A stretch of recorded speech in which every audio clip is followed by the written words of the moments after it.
2 months ago, I decided to replay Minecraft Story Mode completely. I was disappointed to say the least. The game was intertwined with my early childhood. I wanted to see how much it would hold up. I enjoyed parts of it, but overall the game was lacking. Overall lesson was lost. The theme's dark and twisted. There are 2 seasons of this game though. I've only played season 1 and made a video about that. As I promised at the end of that video, I was going to play season 2 completely and give my honest thoughts on it. You can no longer play this game legitly as the developer shut down though, so I had to pirate it in order to play it. You can play season 1 on Netflix though, I found out. Maybe if they add season 2, Netflix will be able to save itself. But the Netflix game is only for the story parts. You can't do other game features like crafting and all that. If you want to know how to pirate it, just Google it. Your boy Briel don't want to get no cases, okay? Minecraft Story Mode still today has a strong fan base, and criticizing anything made for kids is going to be hard because, oh, it's just a kid game, Briel. Yeah, obviously. So the Emoji Movie was just a kid's movie, and you and I both hate what it's trying to be. Minecraft Story Mode had an ambitious season 1, but was even more ambitious with its season 2, adding more features. And in the words of Dr. Skipper, anything of any media can be praised or critiqued, no matter its intended audience. Man, just spitting. It's really hard not to be biased to a game you really loved as a kid and not blind it with nostalgia, but the problems I see can't just be brushed off. This video isn't me pulling the game into the ground because I actually really enjoy season 2 compared to season 1. Anyways, time to never get 10 hours of my life back and ignore my schoolwork to make a silly YouTube video.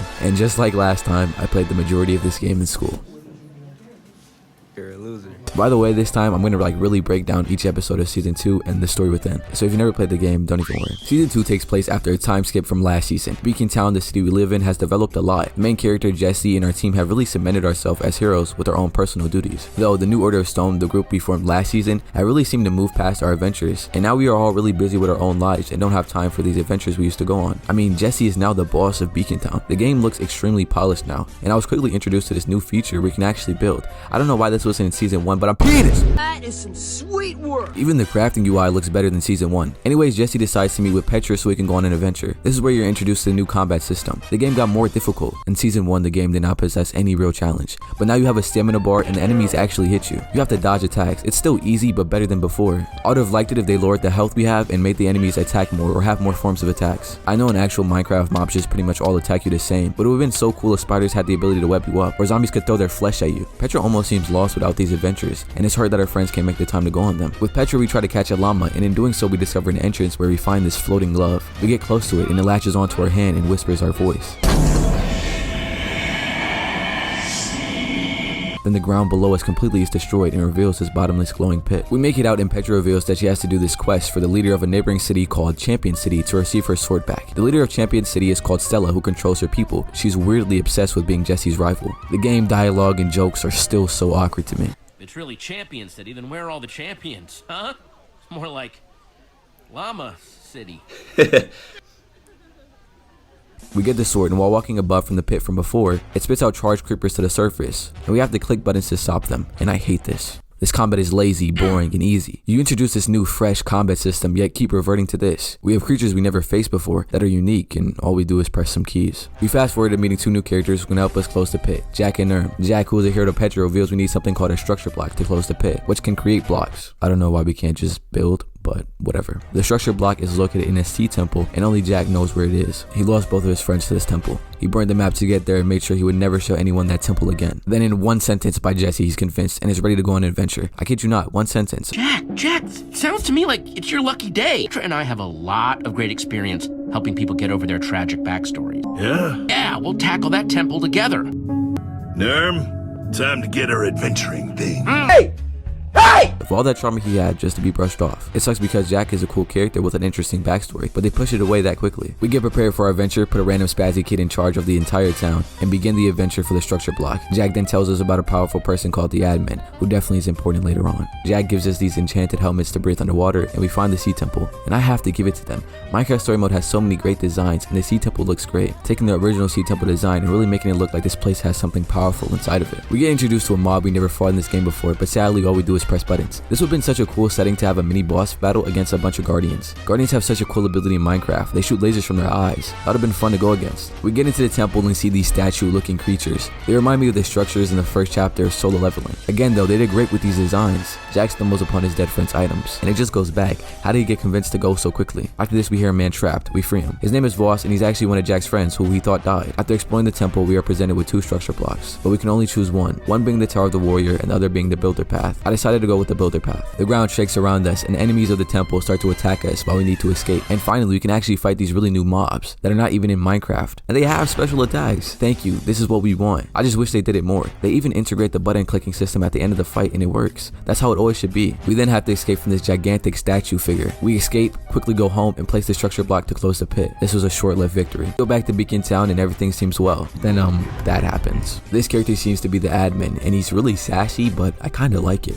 Well, quit wishing, admin, because I'm right here. I know. That's why I was like looking right at you. The admin challenged Jesse to a fight. Use the structure block to protect the people of Beacon Town. I wanted to see what would happen if I did nothing, and in common fashion this season 1, even if you don't press any of the keys, you still magically survive. We end up climbing the back of the admin's head and slamming the glove into him, which seemingly defeats the admin, at least for now. While fighting the admin, he destroyed Ruben's monument, our dead pig that we lost hilariously last season. You can rebuild it though. Our win over the admin is short-lived. The admin appears shortly after in the form of a snowman. We learned that the admin can appear in different constructs, so the giant colossus from before is just a construct. What I like about the constructs is that they seem to have different personalities and different voices. I had so much fun during our last little battle. Super epic. Just couldn't stay away. This is actually a really fun idea for a villain. It not only changes things up, but also gives you something different to fight against. The admin challenges to get a clock, so as a group, Jesse travels to this insane ice castle. We want the clock so we can get our world out of this eternal night. In the castle, you go through simple challenges such as archery, parkour, a fun boss fight with different attacks, and fight ice ender creepers to rescue our friends that got trapped in the castle. This is such a great way to adapt this source material and was so fun to plan. Like low-key, this ice castle was more fun than season 1 completely, okay? I chose Petra to fix the clock. Then in a reveal, we find out that Voss, Jack's friend, is actually the admin. Basically, Voss did die that day when he went to the sea temple, but the admin decided to take over Voss's body. Also earlier, we saved Stella, but she ended up trying to work with the admin. The admin also switches the glove on her hand and places it onto Petra, and she seemingly disappears. We make the mistake of saving our friends, and the admin sends you to a prison, even though the admin doesn't like that P word very much. The admin sends you to Sunshine Institute. This is where the admin places anyone he deems difficult. We meet the Warden, a calm and observant man, who to an extent worships the admin's brilliance. Though in no time at all, we find our friend Jack and immediately attempt to escape the Institute.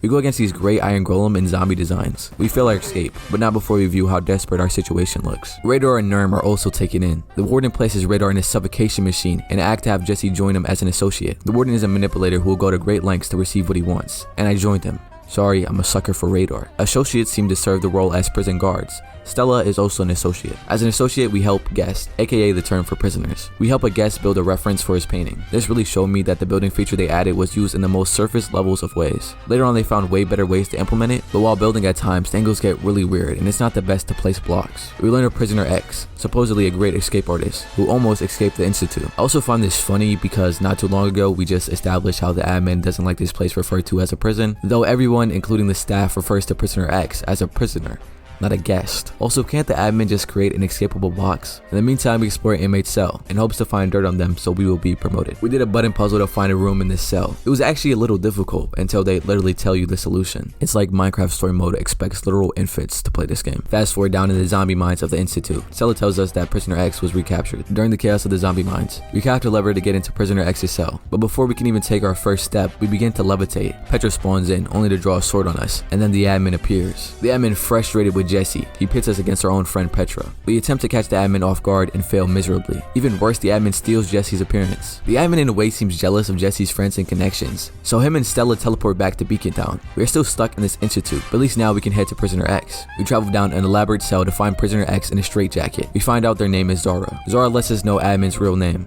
Romeo, the two being old friends. We use Luna to help us escape with Zara. Prisoner breakout, we gear up. The Warden no longer in charge. The prison falls and guests start escaping. Enemies that we wrong challenge us, but with Zara with us, they run in fear. Warden in shambles, yet still loyal to the admin. He let us know that Zara was a prior admin. In an attempt to blow up Zara, Warden is fatally shot by them. While escaping, we fight against gas using its own fireballs against it. As you weaken it though, more reinforcements appear.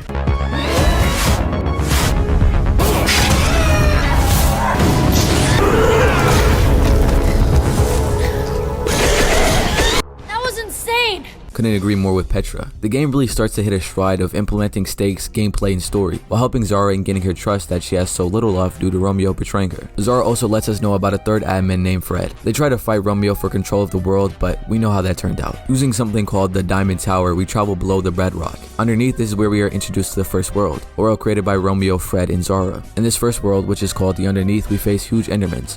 Zara faces the harsh reality that everything she knew before getting sent to the institution is lost, even her bed. At first, the underneath seems like just an abandoned wasteland, but people still live here. Scavengers who, when we meet, we are nailing for our life. If you refuse to give them your weapons and your inventory, they won't help you get back up. I refused, and Jack supposedly fell to his death. Norm and Petra have small moments of grief, but I'm glad they did. Last season, most of the characters felt as if they had no emotion at all. Fred, one of the admin's home, is a safe place for the many people that live here. We have to compete in a Fred-based competition to enter his house. We even tried to build a replica of Fred. In Fred's house, we discovered we have to find a cab that Zara, Romeo, and Fred shared. On the way to this cabin, we encounter someone in a mask that attacks us. Jesse gets the best of them. They then reveal to us to be Ivor, the same Ivor from last season that created the Witherstorm and faced zero consequences. Basically, Ivor was sent by the admin to kill Jesse, but the admin was posing as Jesse. But Ivor knew something was up upon meeting the real Jesse. It's a lot of fucking Jessies. In the time skip, Ivor also becomes a ninja, so yeah. He also has a man bun, but I prefer not to question it. We go to a challenge room made by Rome in his original city in the Underneath, and receive new gear from the last two people defending his city. The challenge room was honestly fun, and found really cool ways to implement crafting to make this grand boss fight fresh. At points the focus and controls become really weird, but overall it was really good. I just wish it was a little bit longer. By defeating the challenge room, we find the cabin where Zara, Fred, and Romeo used to live. Axel and Olivia are barely around. Who knows how much longer Jack's gonna stay with us? Speaking of Axel and Olivia Petra, where have they been? We have been struggling without them. We have Radar. Look at him. Look at his little nerdy glasses. Jesse's basically solo killing the whole game. Back hurts. Carrying. Axel and Olivia are two of the best, and we didn't ask to get their help. We find Fred's last journal intended for Zara. It shows how to defeat Romeo, but also shows Fred's understanding and empathy towards Fred, who wanted to keep the three together, which perfectly reflects on Petra, who wants to keep her friends together, especially Jesse. We meet back up with Zara, give her a book, and found out she built a portal that can send us back above the bedrock. Also, Ivor gave us a pendant which can be used in the portal. Jack lives. The portal works, though Fred's people want to come through as well, and we have the decision to choose them or use Radar as a distraction. And I choose Radar. Easy decision. You spawn in, and in the distance we see Beacon Town. The admin has completely posed as Jesse by saying that Jesse defeated the admin and received his powers. Over Beacon Town, the admin created a terminal. Even our old friends believe the admin's Jesse. We catch them off guard and tell them the truth. At Drexel's shop, we find an Elytra, and we're reunited with Luna after Ivor broke her out. In a great montage, we act out a plan to find fireworks for our Elytra. We act it out, craft fireworks. Radar finds a bucket, and during JesseCon, an event the admin created, we use the fireworks show as an distraction to fly up to the terminal. Use the water bucket so Petra and Jack can come up. In the terminal, we find the newly formed Ocelots, run by Lucas, who set the people imprisoned by the admin free. All this to defeat Jesse. Well, really the admin, but we convinced the Ocelots we are the original Jesse. That's kind of wholesome.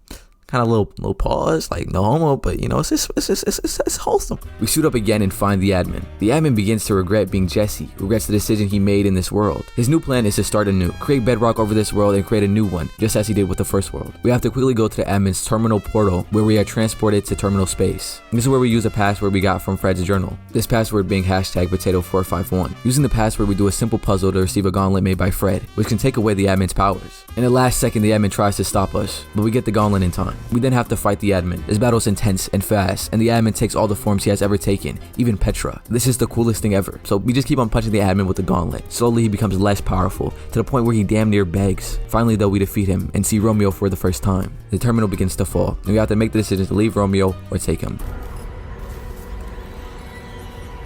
Goodbye, Romeo. I guess it's all over. Beacon Town rebuilds, Ivor heads to heal broken bonds, and in the end we can choose to adventure with Petra or stay in Beacon Town. And you know what? I think Radar can handle leading Beacon Town for a while. You run off with Petra, and Minecraft Story Mode Season 2 ends. I extremely dislike Season 1. Jesse a killer, having no remorse, people around us extremely dislikable, and none held responsible for their actions. Gameplay wise, unfun, using his source material badly, easy in every aspect. And the story mode was barely used, only a few questions that could actually change your story or a theme. Season 2, well, that's different. As I said, annoying characters and horrible jokes are still here, but I came into this game expecting nothing of improvement, but I was wrong. They found great ways to implement Minecraft in this game, fun challenges, new puzzles, references, new ideas, creative bosses that you would actually want in the original game, characters being fleshed out with their own identity. In Season 1, I felt there was no connection to the Order of the Stone, or even our friends. They all had one trait, all one note. Now we have Zara, who seeks revenge and is paranoid and lacks trust, a character who was tied to our main antagonist. We see her grow and believe in us, all for her to die in the hands of the admin, who who at one point wanted all his friends to stay close, but would end up killing them both. Petra is hurt that her friends are growing apart, something the villain has already gone through. You see the perils and understand what corrupted Romeo. The Witherstorm was cool, but it was just a mindless villain. But now with Romeo, you understand it, and you understand the lesson. You and your friends may grow apart, indulge in new interests, but hey, you have to accept that. You can't force friendships. Be happy with the time you spent with them. All of this explored through so many relationships in this game, sometimes in a messy way, but you still enjoy it. I could relate to this as a kid. The whole point of this was to revisit a childhood game. The game still isn't great, still is dumb, and most of the time doesn't make sense at all. But unlike Season 1, I enjoyed it. I had fun and actually found myself taking time to click a decision, or found myself rooting for a character or relating to one. Season 2 is forever scarred for Season 1 existing. I'm really glad I played it though. So yeah, I think that's all I have to say. What now? I know there's a game called like Minecraft Dungeons, and honestly I'm down to play it. Thank you for listening to me talk about this stupid game. Check out some other vids I guess, or even the Season 1 video. I know my uploads kind of been spread apart, but summer's almost here and I'm ready to grind. Drop a sub or something. I've been Briel. Let's keep it at that.